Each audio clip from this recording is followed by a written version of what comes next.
tax freight train is bearing down on your retirement. To protect yourself, you'll have to harness the power of zero. Hello there, David McKnight. Welcome to the Power of Zero show. As you know, I'm the best-selling author of the Power of Zero, Look Before You Lerp, and the Volatility Shield. We are on episode 58. We have not missed an episode in over a year, and you, our loyal listeners, have been with us every step of the way. Just by way of reminder, you can get any of our books at powerofzero.com/books. You can get the DVD Blu-ray combo of our movie, The Power of Zero, The Tax Train is Coming, by going to thetaxtrain.com, and you can watch the movie, you can stream it pretty much wherever movies are streamed. We love it when you put reviews for any of our books on Amazon. They really do help, and would love if you gave us a follow on Twitter at McKnight & Co. At McKnight & Co. Today, we're going to be talking about something called a risk multiplier. Usually in the context of retirement planning, when somebody talks about a risk multiplier, they are referring to what we call longevity risk. Why is longevity risk known as a risk multiplier? Well, basically because the longer you live, the more likely you are to experience a subset of risks that could completely derail your retirement plan. What's the subset of risks that could send your retirement plan careening off the tracks? Well, there's essentially three of them that I'm going to talk about today. There's lots of different retirement risks. I'm going to talk about three major risks that go into that subset of risks that get multiplied, enhanced, magnified, whatever way you want to put it, if you live too long, if there's too much, that could cause you to have too much life at the end of your money. What we're trying to avoid here, folks, is running out of money too soon. There's all sorts of risks that could cause you to run out of money too soon. And the longer you live, the more likely you are to experience one of these risks. So let's identify some of these risks that get enhanced or magnified if you live too long. And in an effort to hopefully motivate you to put some safeguards in place that will prevent you from ever having to experience these risks, to mitigate the impact of these risks. The first risk we're going to talk about is the long-term care risk. This is one that is something we've talked about for a long time. A long-term care risk, it's best described with a conversation I typically have with my clients, and it goes a little bit like this. It's something if you've been listening to the podcast long enough, you've heard me say this a couple of different times. I'll sit across from Mr. and Mrs. Jones, and I'll say, "Mr. Jones, you know I love you, right?" And he'll say, "Yes, Dave, I know you love me." I'll say, "I do love you, but you're better off dying than needing long-term care." And he'll say, "Gosh, Dave, why is that?" And I'll say, "At least if you died, Mrs. Jones here would be beneficiary on your IRA and your 401k and your your stocks and your bonds and your savings accounts and maybe your life insurance.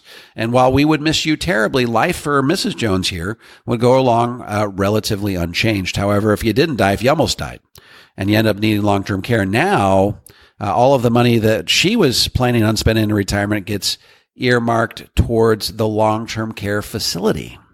So what was shaping up to be a perfectly rosy retirement for Mrs. Jones had you died turns into bare bones subsistence type living. She gets to keep one house, one car, a minimum monthly maintenance needs allowance of about $2,500 a month, depending on the state that you're in, and about $126,000 of cash.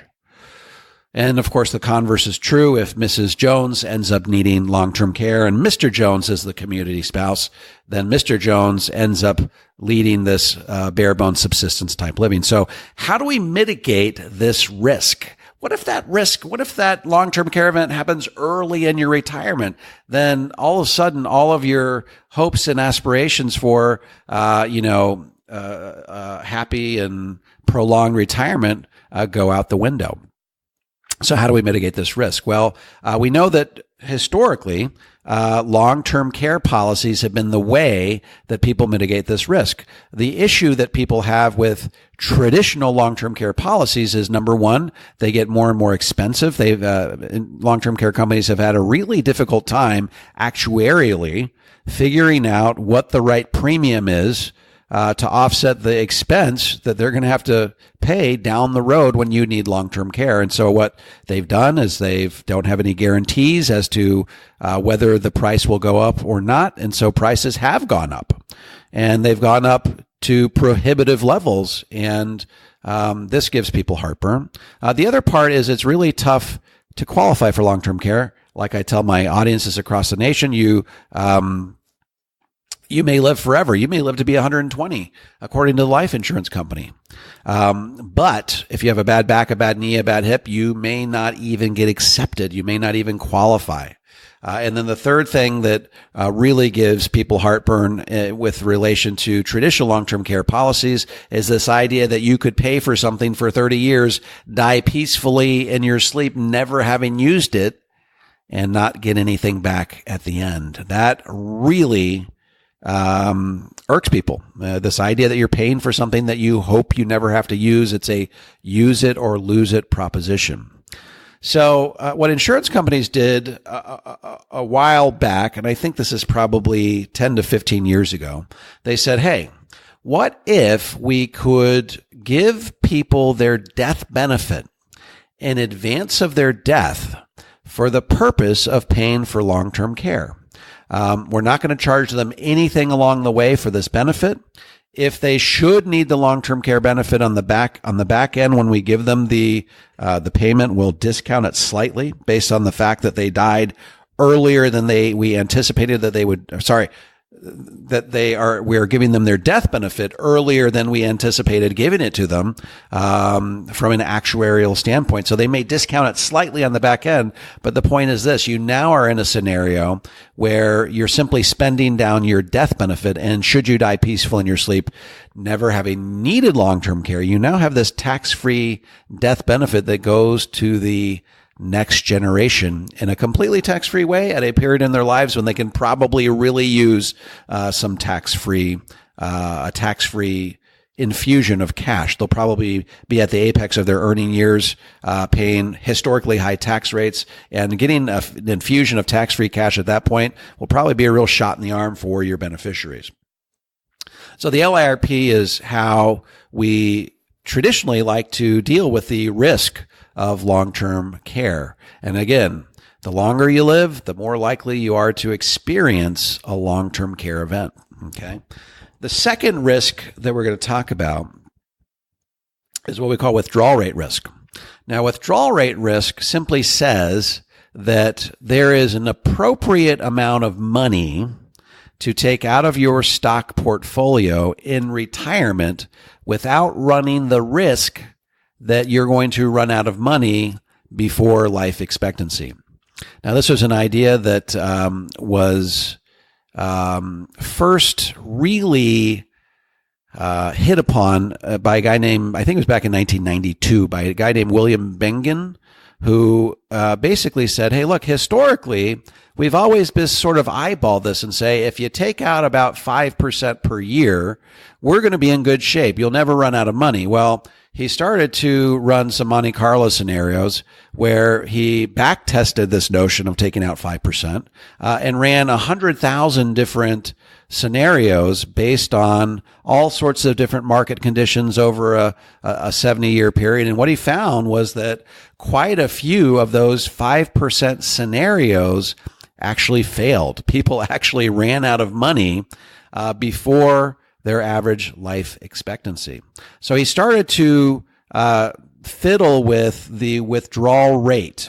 And what he found was that if you only withdraw 4%, then the likelihood that you would never run out of money went up to closer to 90%. And I think most people can live with this success rate of 90%. So what does that mean? That means that if you want to live on $100,000 per year, divide 100,000 by 4%, and you'll figure out how much money you need at a 4% withdrawal rate to crank out a $100,000 income per year. And of course, if you do that, you get $2.5 million.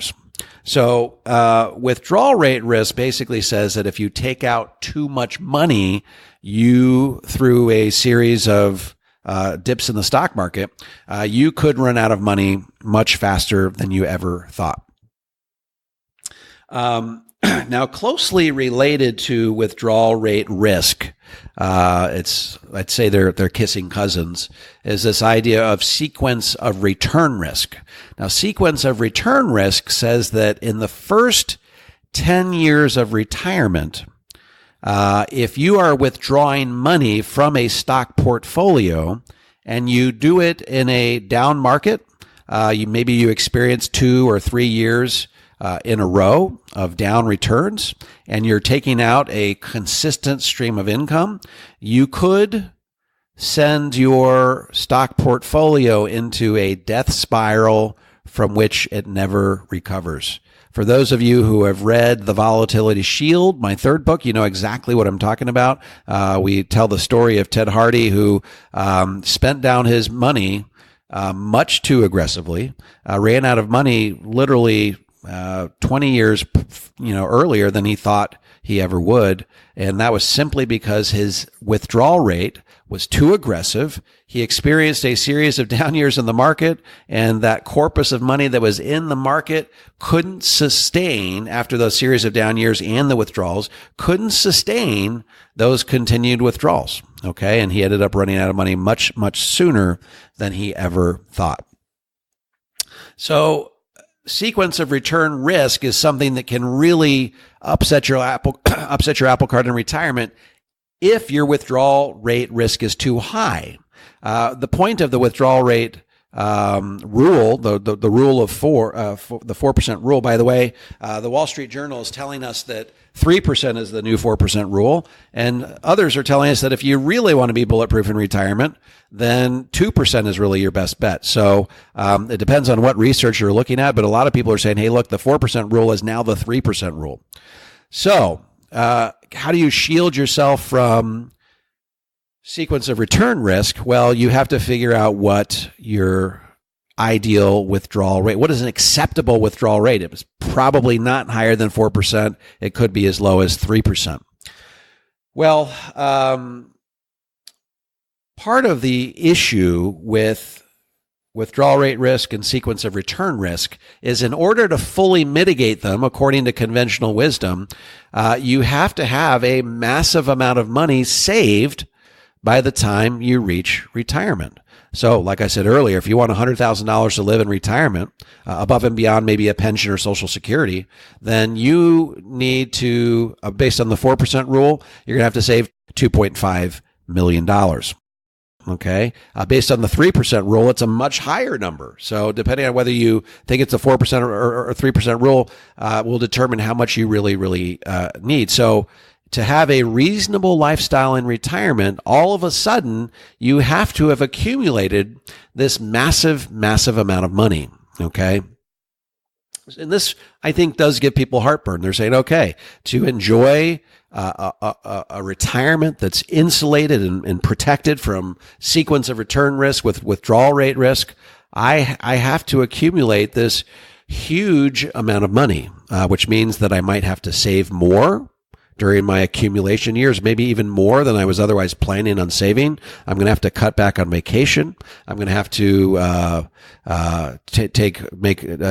have a staycation instead of taking that 2-week holiday. Maybe I'm going to have to downgrade the car I'm driving, take my kids out of private school, just so that I can have enough money saved by the time I retire in order to live on that 4% rule. Well, there is a way to mitigate this risk without all that heartburn, and that is through guaranteed lifetime income in the form of an annuity. Now, as my friend Tom Hegna says, annuity is a 4-letter word for a lot of people. Hey, Tom, we don't want to hear about no annuities around here, right? Well, if you have a pension from your work, If you are a fan of Social Security, you're also a fan of annuities because they operate on the very same premise. It's basically a way of guaranteeing a stream of income, regardless of what's happening in your stock market portfolio,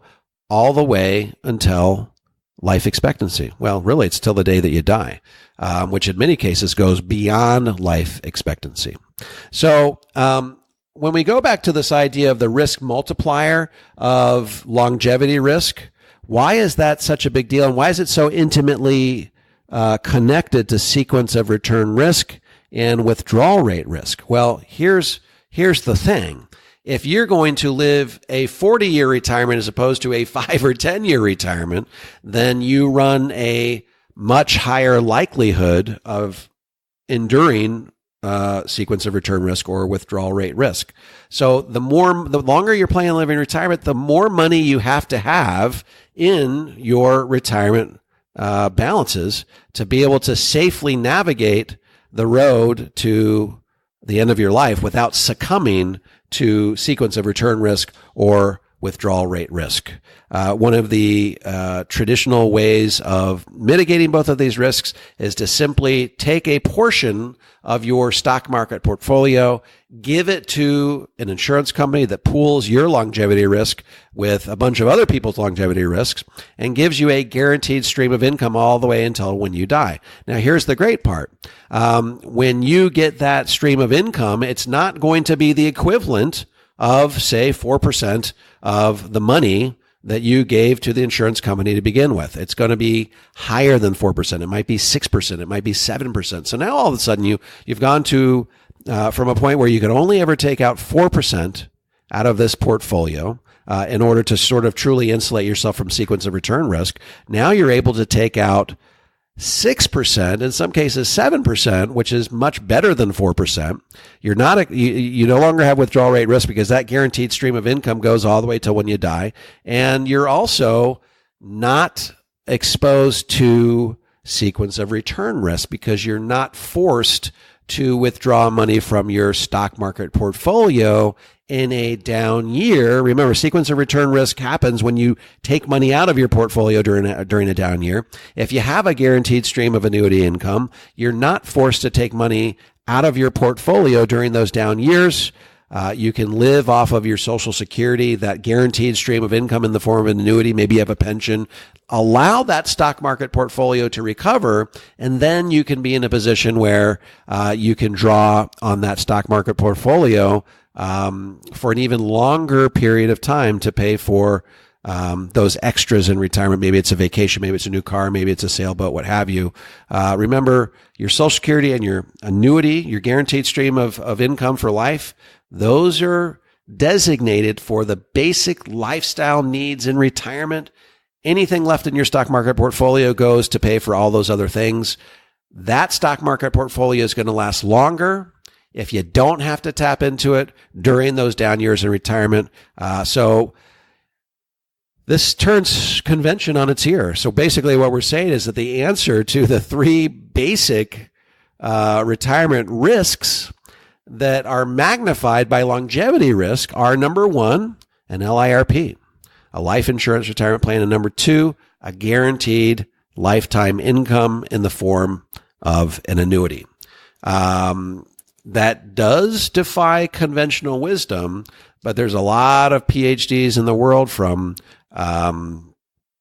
Michael Fink to Wade Pfau from Princeton, Tom Hegna, a lot of these experts that have studied the math and science behind this stuff for years and years and years, and they all basically say that mathematically speaking, your money lasts longer, you're able to spend more money in retirement, you're able to more successfully navigate all of these retirement pitfalls, you're able to more effectively mitigate longevity risk if you have some guarantees in your portfolio. Do you put all of your money in an annuity, all of your money in an LIRP? Certainly not. You got to have some money, I believe, in the stock market. But maybe make that annuity the bond portion of your portfolio. You can even make the LIRP the bond portion of your portfolio. And then what happens? Then you can take more risk in your stock market portfolio now that your bond now that the annuity and perhaps the LIRP are functioning as the bond portion of your portfolio, take more risk in the rest of your portfolio in the market. Why? Because you now have the luxury of allowing that money to recover after a down year without having to use it to meet your lifestyle needs. So longevity risk is the risk multiplier. It is the risk that will make all these other subsets of risks even more likely to derail your retirement plan.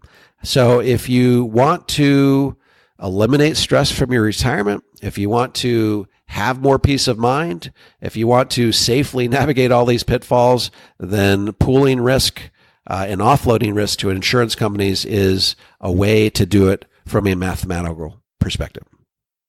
All right, folks, that is the show for today. Thank you for joining me again. If you want books in bulk, go to powerzero.com/books. And I would encourage you certainly to follow me on Twitter at McKnight & Co. and also to subscribe. Would love it if you simply subscribe to our program. Every time we put out a new program, you'll know exactly what it's about, and it'll give you a link to listen right in your email inbox. Other than that, I appreciate you sharing some time with me today, and we'll talk to you next week.